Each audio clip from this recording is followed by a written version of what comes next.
মাত্র ৫ মিনিটে খিরসা বা পুর তৈরি করে বানিয়ে নিন একদম নরম তুলতুলে মসৃণ এই পাটিসাপটা পিঠা। ছোট থেকে বড় বাড়ির সকলেরই কিন্তু কম বেশি এই পিঠা খুবই পছন্দের।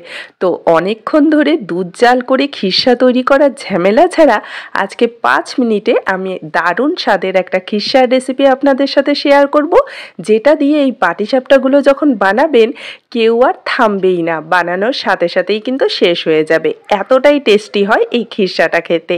একদম সহজভাবে আজকের এই রেসিপি আপনাদের সাথে শেয়ার করব, আশা করছি ভালো লাগবে। তো হ্যালো এভরিওয়ান, কেমন আছেন আপনারা সবাই? আশা করি আপনারা সবাই ভালো আছেন and welcome to my channel. আজকের এই রেসিপি যদি আপনাদের ভালো লেগে থাকে অবশ্যই লাইক আর শেয়ার করবেন, আর আমার চ্যানেলে নতুন এসে থাকলে চ্যানেলটাকে সাবস্ক্রাইব করে নেবেন। চলুন তাহলে শুরু করি আজকের রেসিপি।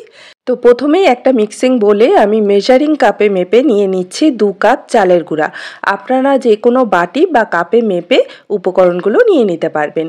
এখন দিয়ে দিচ্ছি ওই একই কাপে মেপে 3/4 কাপ ময়দা। ময়দাটা দেওয়াতে কিন্তু পাটিসাপটা পিঠাগুলো একদম মসৃণ আর সফট হবে, তো ময়দাটা কিন্তু অবশ্যই দিবেন। সামান্য একটু লবণ দিয়ে দিলাম। এখন সব শুকনো উপকরণগুলোকে খুব ভালো করে একটু মিশিয়ে নেব। আর মেশানো হয়ে গেলে এর মধ্যে দিয়ে দিচ্ছি 1/2 কাপ খেজুর গুড়। খেজুর গুড়টাকে আমি সামান্য একটু জল দিয়ে আর কি মিক্স করে নিয়েছি, জাল করে নিয়েছি। তো 1/2 কাপ খেজুরের গুড় দিয়ে দিলাম, আর তার সাথে 1/2 কাপ আমি জলও নিয়েছি। তো অল্প অল্প করে জল দিয়ে আমি একটা ব্যাটার তৈরি করব। তো প্রথমে কিন্তু ব্যাটারটা একটু ঘন করে আমি তৈরি করব। তো 1/2 কাপ জল এখানে পুরোটাই লেগে যাবে। তো অল্প অল্প করে দিয়ে নিচ্ছি যাতে কোনো জায়গায় দলা না পেকে যায়, ঠিক আছে? তো এই যে দেখুন এখানে আমি 1/2 কাপ জল পুরোটাই দিয়ে দিয়েছি, আর এরকম কিন্তু একটা ঘন ব্যাটার আমাদের তৈরি করতে হবে। তো এখন আমরা কি করব, এই ঘন ব্যাটারটাকে এভাবে হাত দিয়ে 4 থেকে 5 মিনিট ভালো করে একটু কচলে নেব, মানে মেখে নেব।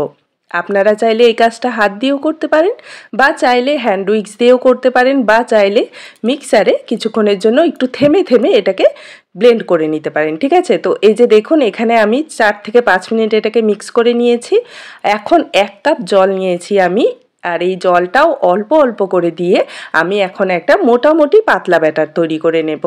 আর আমরা যে 4 থেকে 5 মিনিট ব্যাটারটাকে একটু হাত দিয়ে ভালো করে মেশালাম, এতে আমাদের পিঠাগুলো কিন্তু আরও বেশি সফট হবে। যেহেতু আমরা কেনা চালের গুঁড়া ব্যবহার করেছি, তার জন্য মিশ্রণটাকে কিন্তু একটু সময় নিয়ে হাত দিয়ে মেখে নিতে হবে। তো এই যে দেখুন এখানে আমি একটা পাতলা ব্যাটার তৈরি করে নিয়েছি, আর এখানে কিন্তু আমার পুরো 1 কাপ জল লাগেনি। আমি আপনাদের দেখিয়ে দিচ্ছি যে এখানে কিন্তু 1/4 কাপের মতো জল রয়ে গেছে, মোটামুটি 3/4 কাপের মতো জল লেগেছে। তো একটু কম বেশি হতে পারে। তো আপনারা ব্যাটারের ঘনত্বটা একটু ভালো করে দেখে নেন, যে খুব বেশি পাতলাও না, খুব বেশি কিন্তু ঘনও না। যেরকম আমরা আর কি পোয়া পিঠার ব্যাটার তৈরি করি তার থেকে একটু পাতলা রাখতে হবে। তো এখন এই ব্যাটারটাকে আমরা ঢাকা দিয়ে রেস্টে রেখে দেবো 10 মিনিটের জন্য। আর ততক্ষণ চলুন আমরা পিঠের জন্য পুরটা তৈরি করে নিই বা খিরসাটা তৈরি করে নিই। তার জন্য এখানে একটা ফ্রাই প্যানে আমি দিয়ে দিলাম 1 কাপ জল, আর তার সাথে দিয়ে দিচ্ছি 1/2 কাপ গুঁড়া দুধ। তো এখন একদম লো টু মিডিয়াম ফ্লেমে গুঁড়া দুধটাকে এই জলের সাথে আমরা খুব ভালো করে মিক্স করে নেব। অনবরত কিন্তু নাড়াচাড়া করতে থাকতে হবে। আর গুঁড়া দুধটা দেওয়াতে কিন্তু খিরসার টেস্টটাও দ্বিগুণ হয়ে যাবে। তার থেকে খুব বেশি সময় ধরে যে দুধ জাল করে আমরা খিরসা তৈরি করি সেটার ঝামেলাও কিন্তু হবে না। তো এই যে দেখুন এখানে দুধটা আমি মিক্স করে নিয়েছি, আর এই দুধটাকে জাল করে খুব বেশি ফোটানোর কিন্তু দরকার নেই। গ্যাসের ফ্লেমটা এখন লোতে করে দিয়ে এর মধ্যে দিয়ে দিলাম 1/2 কাপ শুকনো নারকেল কোড়া। আপনারা চাইলে ফ্রেশ নারকেল কোড়াও ব্যবহার করতে পারেন। আর দিয়ে দিচ্ছি 2 টেবিল চামচ সুজি। সুজির পরিমাণটা কিন্তু খেয়াল রাখবেন, আমি 2 টেবিল চামচ নিয়েছি, মানে বড় চামচ দিয়ে মেপে 2 চামচ। এর থেকে বেশি কিন্তু সুজি দেওয়া যাবে না, তাহলে খিরসার টেস্টটা ভালো আসবে না, ঠিক আছে? তো এখন সব কিছুকে লো ফ্লেমে এভাবে ভালো করে একটু মিক্স করে নেব। আর এই খিরসাটা তৈরি হতে সত্যি বলছি মানে 5 মিনিটেরও কম সময় লাগে বলতে পারেন। মানে ঝটপট তৈরি হয়ে যায়, আর খেতে কিন্তু দারুণ টেস্ট। একবার বানিয়ে দেখতে পারেন। তো এই যে দেখুন এখানে লো ফ্লেমে অনবরত নাড়াচাড়া করে আমি মিক্স করে নিচ্ছি, আর মিশ্রণটা কিন্তু ঘন হয়ে এসেছে। তো এখন আমরা কি করব, এর থেকে বেশি আর ঘন করব না। সাথে সাথে এর মধ্যে আমরা অ্যাড করে দেব চিনি। তো এখানে আমি দিয়ে দিচ্ছি 3 টেবিল চামচ চিনি। মিষ্টিটা আপনারা আপনাদের স্বাদ মতো একটু কম বেশি করে নিতে পারেন।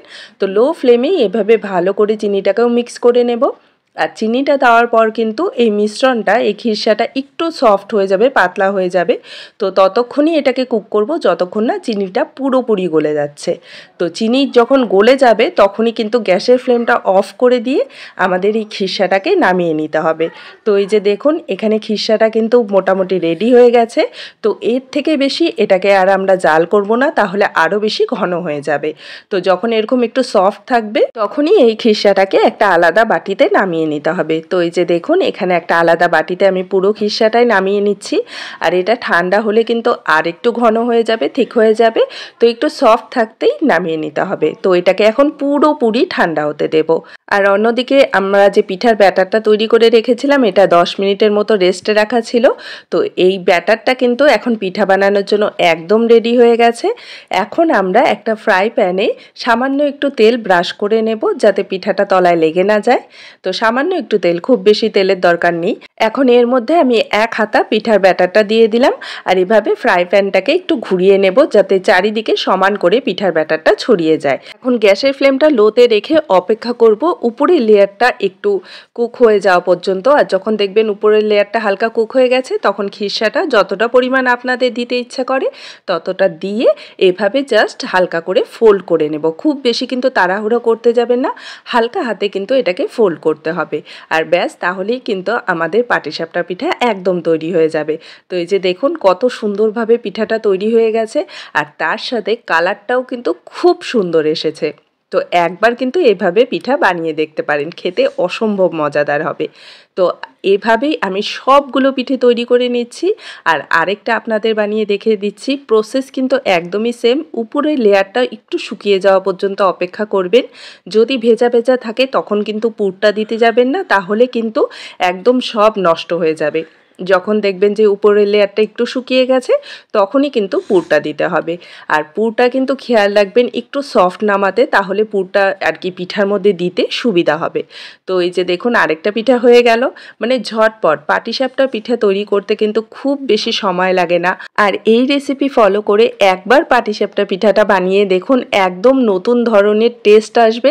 তার সাথে ছোট থেকে বড় বাড়ির সকলেরই কিন্তু খুব পছন্দ হবে। আর প্রতিটা পিঠাই কিন্তু আপনারা দেখতে পাচ্ছেন একদম পারফেক্টভাবে তৈরি হচ্ছে, কোনো রকম কিন্তু ক্র্যাক আসেনি বা ভেঙে যাচ্ছে না।